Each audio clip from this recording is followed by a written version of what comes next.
జర్నలిస్టుల పెండింగ్ సమస్యల పరిష్కారం కోసం మార్చి 4న నిర్వహించబోతున్న చెలో విజయవాడ కార్యక్రమాన్ని విజయవంతం చేయాలని Andhra Pradesh working journalist federation Krishna జిల్లా అధ్యక్షులు జె వెంకటప్పయ్య, ప్రధాన కార్యదర్శి వై శ్రీనివాస్ పిలుపునిచ్చారు. కృష్ణా జిల్లా ఉయ్యూరులోని స్థానిక మార్కెట్ యార్డ్లో బుధవారం నిర్వహించిన ఏపీడబ్ల్యూజేఎఫ్ ముఖ్య కార్యకర్తల సమావేశంలో మార్చి 4న విజయవాడలో జరగబోతున్న చెలో విజయవాడ కార్యక్రమ కరపత్రాలను ఆవిష్కరించారు. ఈ సందర్భంగా వారు మాట్లాడారు. రాష్ట్రంలో జర్నలిస్టులకు సంబంధించిన అనేక సమస్యలు ఏళ్లుగా ఆవిష్కృతం ఉన్నాయని, వాటిని ప్రభుత్వ దృష్టికి తీసుకువెళ్లి పరిష్కరించేందుకు ఏపీడబ్ల్యూజేఎఫ్ నిరంతరం కృషి చేస్తుందన్నారు. ముఖ్యంగా జర్నలిస్టులకు ఇళ్ల స్థలాల కేటాయింపు అంశం చాలా కాలంగా పెండింగ్ లో ఉందని గుర్తు చేశారు.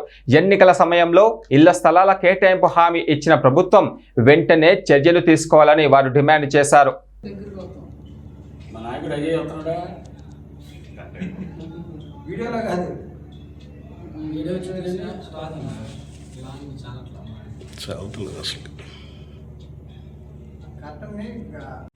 రాష్ట్ర వ్యాప్తంగా జర్నలిస్టులు అనేక సమస్యలను ఎదుర్కొంటున్నారు.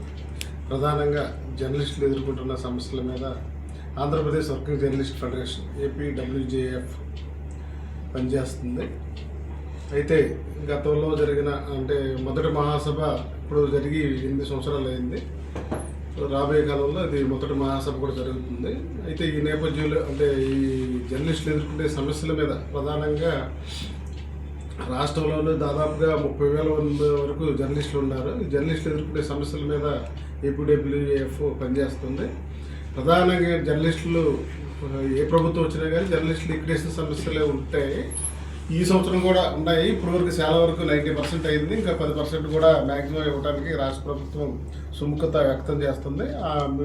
మిగిలిన జర్నలిస్టులు కూడా లిక్విడేషన్ ఇవ్వాలని కోరుతూ మేము రేపు మార్చిన విజయవాడలో జరగబోయే చెలో విజయవాడ కార్యక్రమంలో ఈ డిమాండ్ కూడా పెట్టడం జరిగింది. అదేవిధంగా ముఖ్యమైన జర్నలిస్టులలో ఎక్కువ పేద తరగతికి చెందిన వాళ్ళే ఎక్కువ ఉన్నాము. అందుకనే రాష్ట్ర ప్రభుత్వాన్ని మేము రిక్వెస్ట్ చేసేది ఏంటంటే, ప్రధానంగా జర్నలిస్టులు పేదవారు ఉన్నారు కాబట్టి వాళ్ళకు వచ్చే ఇన్కమ్ కూడా చాలా తక్కువ కాబట్టి అర్హులైన జర్నలిస్టు, పనిచేసే వర్కింగ్ జర్నలిస్టు, ప్రతి ఒక్క జర్నలిస్టు కూడా ఇంటి స్థలము, గృహం కూడా, స్థలం ఉండాలి, గృహం. రాష్ట్ర ప్రభుత్వం కొన్ని స్కీమ్స్ గతంలోనే అనౌన్స్ చేసింది. 3 బెడ్రూమ్ ఫ్లాట్ ఇస్తామని, డబుల్ బెడ్రూమ్ ఫ్లాట్ ఇస్తామని. మీరు ఏదైతే అది మీకు సమాజాన్ని పరిరక్షిస్తూ సమాజంలో ఉన్నటువంటి సహజ వనరులు, అదేవిధంగా ప్రభుత్వం ఇస్తున్నటువంటి సంక్షేమ పథకాలు, సమతుల్యతల మీద తీవ్రమైనటువంటి విశ్లేషణలో భాగస్తులై ఉంటారు. వీళ్ళందరికీ కూడా ప్రజలకి, ప్రభుత్వానికి ఉపయోగపడే అంశం బయటకు కనపడుతూ ఉంటుంది. కానీ వీళ్ళ యొక్క ఆర్థిక పరిస్థితులు కానీ, వీళ్ళ యొక్క జీవన స్థితిగతులు కానీ ఎక్కువగా ప్రజలకి తెలియదు.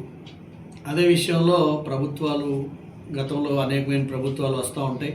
ఆ ప్రభుత్వాల్లో కొంతమంది జర్నలిస్టులకి అక్రిడేషన్ విధంగా, లేకపోతే వాళ్ళని గుర్తింపు ఇచ్చి ఇళ్ల స్థలాలు కేటాయింపు, అదేవిధంగా ప్రమాద బీమాలు కానివ్వండి, పెన్షన్ కానివ్వండి, ఇలాంటి ఆలోచనలు అన్నింటినీ కూడా దాదాపుగా 4-5 దశాబ్దాలుగా కొంతమంది ఇస్తామంటున్నారు, కొన్ని చేస్తున్నారు, కొన్ని అవ్వట్లేదు అనే అంశాల్లో జర్నలిస్టులు అందరూ కూడా ఎంతో కొంత అసంతృప్తిగాను, ఆవేదనగాను ఉన్నటువంటి వాస్తవ విషయాల్ని ఈ రోజున మేము కూడా వారి యొక్క ఆలోచనల్ని పంచుకోవడం ద్వారా తెలుసుకుంటున్నాం.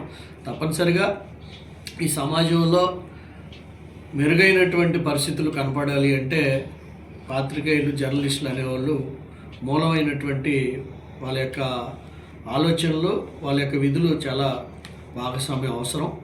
వారికి వారి యొక్క పనులు, వారి యొక్క భాగస్వామ్యానికి తప్పనిసరిగా మనం విలువ చేకూర్చే విధంగా, వాళ్ళకి అండగా ఉండే విధంగా